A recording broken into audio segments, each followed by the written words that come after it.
Vocês já ouviram falar que tudo que é bom leva um tempo para ser processado? Que tudo para ficar na sua versão mais top precisa passar por um evento de processamento? Bom, se você nunca ouviu falar, sou eu mesmo inventando porque eu não tinha uma outra introdução.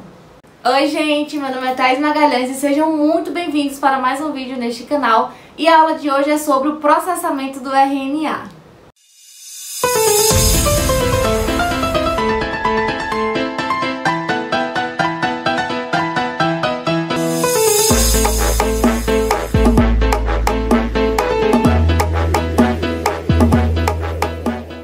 Mas antes de começar esse vídeo, já vai seguindo a gente lá no Instagram que tá super legal. Lá eu posto mais sobre minha vida, os bastidores. Não sei se alguém tem interesse.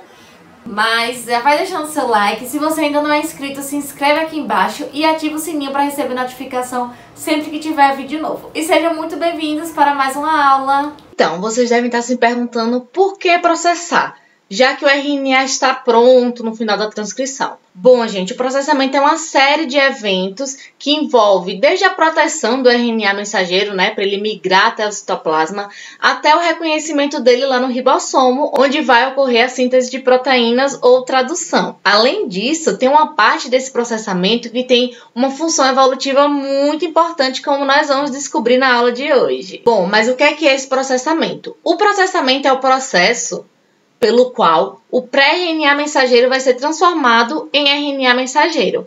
Então, é um período de amadurecimento desse RNA mensageiro para que ele fique pronto, né, para ir para o citoplasma, levar informação até os ribossomos, onde vão ser produzidas lá, né, as proteínas, os peptídeos. E ele ocorre em procariontes e eucariontes? Bom, a gente já sabe, né, que os dois grupos possuem genes e que esses genes são transcritos, né, no RNA mensageiro, que vai levar a informação lá para o ribossomo para produzir um peptídeo e posteriormente uma proteína.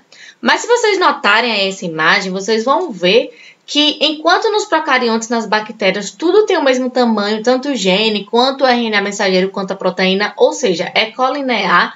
Nos eucariontes, vocês podem ver que o gene é bem maior do que o RNA mensageiro formado e do que o peptídeo, né, a proteína. Essa diminuição, então, nesse tamanho do gene para o RNA mensageiro é o que a gente chama de processamento. Então, nos procariontes não vai ocorrer esse processamento, tá? Assim que acaba a transcrição, o próprio RNA mensageiro já pode ser traduzido em uma proteína. Já nos eucariontes, o RNA só vai estar pronto assim que ele passar pelo processamento. Então, vocês lembram lá da aula passada que eu mostrei para vocês a estrutura de um gene? Bom, nos eucariontes essa estrutura muda um pouquinho. Por quê? Porque vai ter regiões dentro da região codificante que não são codificantes. Ah, é palhaçada! Não entendi nada. Ou seja, regiões que estão ali de intrusos, como se fosse um penetra mesmo, que a gente tem que expulsar, é chamada de introns. Então, quando a gente remove os introns, o tamanho do RNA mensageiro fica bem menor do que o do gene. Então, isso explica a figura anterior que eu mostrei, que o RNA mensageiro é bem menor do que o gene, porque ele passa por esse processamento, né? E uma dessas etapas é a remoção desses introns, que eu vou falar mais na frente. Então, como esse processo só ocorre em eucariontes, eu trouxe a célula eucarionte aqui hoje, e ele ocorre lá no interior do núcleo, antes do RNA mudar para o citoplasma. Os cientistas daquela época estavam em dúvida, né, se esse processamento ocorria após a transcrição ou se esse processamento ocorria no mesmo momento que estava ocorrendo a transcrição. O processamento é cotranscricional, ou seja, à medida que a transcrição vai ocorrendo, ou seja, o RNA vai sendo produzido, ele já vai sendo ali processado. Eu não tenho maturidade para minhas piadas. E esse processamento, ele vai ter 3 fases. A primeira, que é a adição do CAP, a segunda, que é a recomposição ou splice, e a terceira, que é a adição de uma cauda chamada de cauda poliar. A adição do CAP consiste, então, em adicionar a extremidade 5' do RNA que está sendo formado, o CAP, que nada mais é do que uma 7-metilguanosina. Calma, gente, calma. Eu sei que quando eu falo esses nomes vocês se assustam. O que é uma 7-metilguanosina? Vocês lembram lá da guanina que se liga na citosina? Pronto, é uma guanina metilada, que vai servir para quê? Para proteger esse RNA quando ele migrar para o citoplasma, e além disso vai servir de reconhecimento, né? Para que ele seja reconhecido para entrar no ribossomo para ocorrer a síntese proteica. Mas agora eu quero contar para vocês uma historinha muito interessante. Não talvez não. Com o advento da biologia molecular e da genética, os cientistas descobriram então a técnica de sequenciamento, que é uma técnica que você consegue descobrir qual a sequência de nucleotídeos, ou seja, qual as letrinhas de qualquer organismo vivo. Você consegue, então, ver qual o genoma de qualquer organismo vivo. Então, eles enlouqueceram e falaram, bora sair sequenciando tudo. No início, para os geneticistas, não houve surpresas. A bactéria Escherichia coli tinha cerca de 3.000 genes, a levedura, que é um exemplo de fungo unicelular, tinha cerca de 6.000 genes, e aquela mosquinha das frutas, que a gente vê muitos estudos genéticos com ela, tinha cerca de 13.000 genes. Então, os cientistas pensaram, quanto mais complexo for esse organismo, mais genes eles vão ter. Então, nós que somos humanos, que somos super complexos, né, nem um pouquinho egocêntricos, devemos ter cerca de mais de 100.000 genes. Teve uma conferência sobre as pesquisas genômicas em 2000, então cientistas e geneticistas se encontraram, não estavam fazendo nada e falaram assim, galera, bora fazer um bolão? Valendo então uma grade de cerveja. Mentira, não teve essa parte não. Mas eles decidiram então fazer esse bolão, né, apostar, para quem não sabe o que é bolão, para ver quem adivinhava o número exato ali que os humanos apresentavam de genes. Então teve chutes dos mais variados, chutes dos mais baixos, como cerca de 25.000 genes, até os mais altos, como cerca de 150.000 genes. E para surpresa de todos ficaram... Eu tô passada, chocada. A pessoa que fez a aposta mais baixa ganhou. A pessoa que chutou lá em torno de 25.000 genes foi o que ganhou. E aí os cientistas ficaram tipo a Carminha da Avenida Brasil, tipo, o que é que tá acontecendo? Como assim?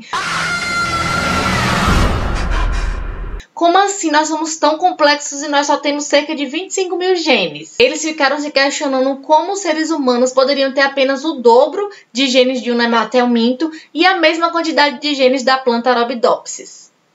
Não sei se eu falei esse nome certo. E aí eles ficaram muito revoltados porque eles falaram, não tô entendendo mais nada. Como é que a gente tem tanta proteína, a gente é tão complexo e a gente só tem isso de gene? Mas vamos continuar com a aula para entender.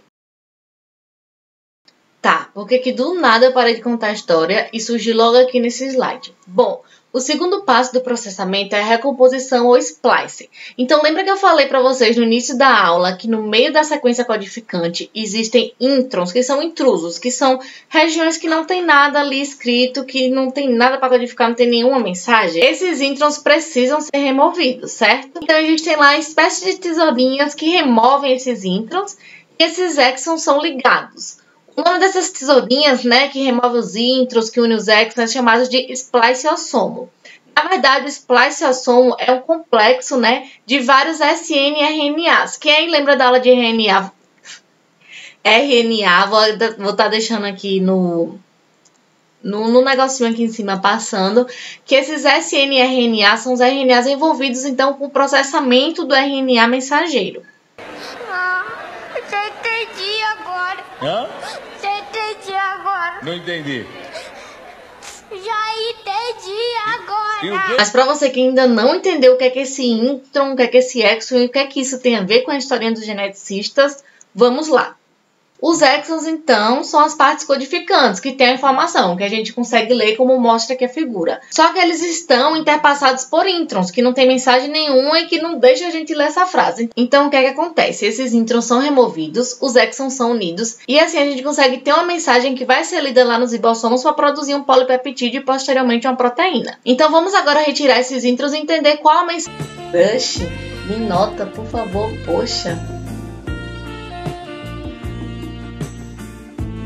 Gente, isso não é coisa minha, é coisa da produção, tá? Eu não sabia o que estava escrito ali, que nem vocês. Mas fica aí a mensagem, né? E agora a gente vai entender o que é que a historinha dos geneticistas tem a ver com essa historinha de splice, de recombinação. Os cientistas descobriram, então, que esses exons, eles poderiam se ligar de maneiras diferentes, de forma que alguns exons, então, poderiam não fazer parte do RNA mensageiro final. Então, a partir desse pré-RNA aqui, a gente consegue formar mensagens diferentes que são lidas pelos ribossomos de maneiras diferentes. E toda vez, então, que o ribossomo lê uma mensagem diferente, ele vai produzir o quê? Uma proteína diferente. Então, aí que está o insight da coisa. Os cientistas descobriram que apenas um gene era capaz de produzir várias proteínas. Então, é por isso, né, que o genoma humano tem um número tão reduzido de gene comparado com o número de proteínas. Tem cerca de 20, 25.000 genes e codificam mais de 100.000 proteínas. É por isso que esse processo de splice ou recomposição é um processo evolutivo muito importante, porque faz com que os organismos possuam uma pequena quantidade de genes e consiga produzir uma variada quantidade de proteínas, fazendo com que os organismos sejam cada vez mais complexos. Então aqui está uma visão geral dos processos que ocorrem, né, no processamento, a adição do CAP, splice ou recomposição, e está faltando um, né, que é a adição da cauda poli-A. O que é essa cauda poli-A? É uma cauda contendo de 150 a 200 nucleotídeos adenina. Alguns autores até falam que 250 por aí. E o que é que essa cauda faz? Ela proporciona estabilidade ao RNA mensageiro. Tá aí, ó, o RNA mensageiro prontinho na sua versão final, pronto para ir para o citoplasma ser traduzido para produzir um polipeptídeo e posteriormente uma proteína. Mas aqui está a visão geral, então. Nós temos um gene, onde vai ocorrer o processamento, que é a adição do CAP, a adição da cauda poli-A, mais o splice ou recomposição. E, por fim, nós temos o RNA mensageiro na sua versão final. É por isso, então, lembra lá do início da aula, que o RNA mensageiro é bem menor do que o gene, por causa do processamento. E essa foi a aula, gente. Espero que vocês tenham gostado. Muito obrigada. E eu não sei por que eu faço dois finais, um aqui no slide e o outro na próxima tela já mudando de blusa. Muito obrigada por terem assistido o vídeo até aqui. Eu espero que vocês tenham gostado. Deixa aqui embaixo se vocês não entenderam alguma coisa, se vocês aprenderam alguma coisa com esse vídeo. E eu vejo vocês na próxima semana. Tchau! Mas na primeira sequência foi...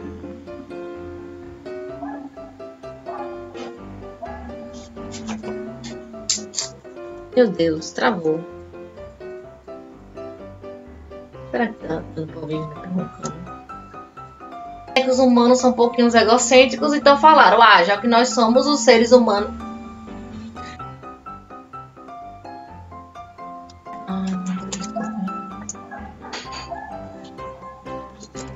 Não, o que é que eu fiz?